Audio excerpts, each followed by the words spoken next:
ពុទ្ធបានត្រាស់ច្បាំងក្នុងលោកកាពេញដោយករណាដល់សត្វនៃភពត្រីទេសនាទូលមានអ្នកមាននិស័យឲ្យចាក់អបាយថ្ងៃពីទុកខាង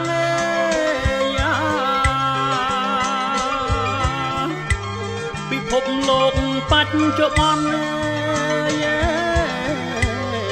អាសន្នពីធា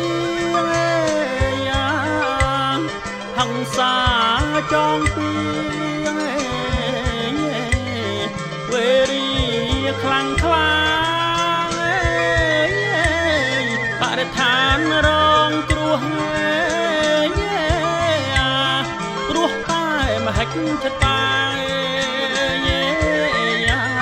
មនុស្សរងទុក្ខខាងប្រាថ្នាសន្តិភាព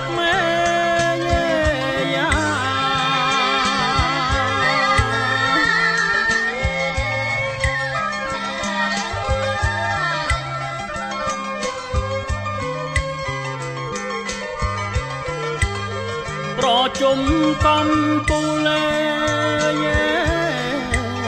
ព្រះពុទ្ធសាសនាសុខដុមថ្លៃថ្លាសហការរៀងរៀបលើកគុណដំឡៃ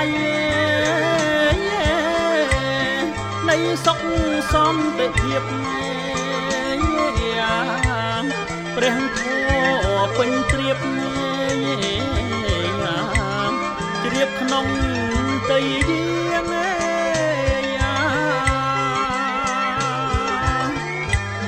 ព្រះពុទ្ធធវាទជាស្ពានចំឡងស្ទួយមនុស្សជាតិឆ្លងដល់ត្រើយរមនីសាមគ្គីជ្រងខ្ពស់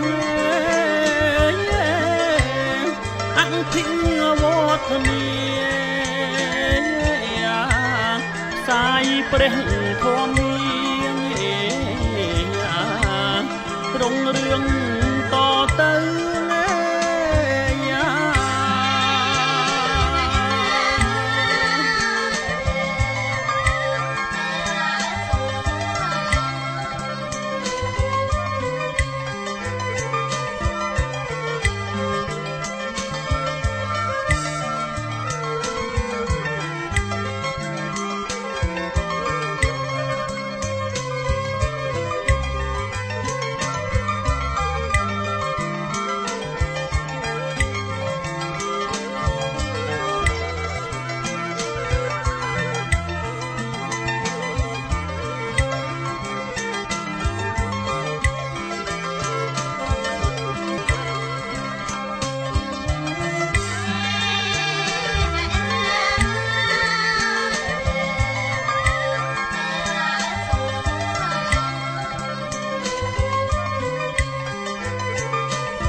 ប្រជុំកំពូល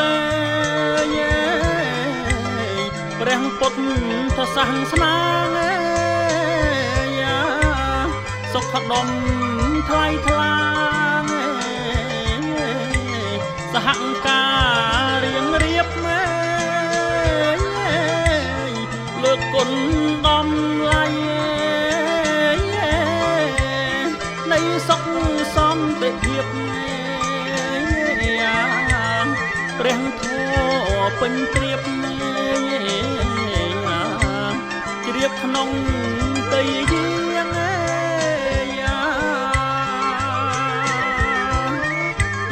ព្រះពុទ្ធធវាទជាស្ពានចំឡង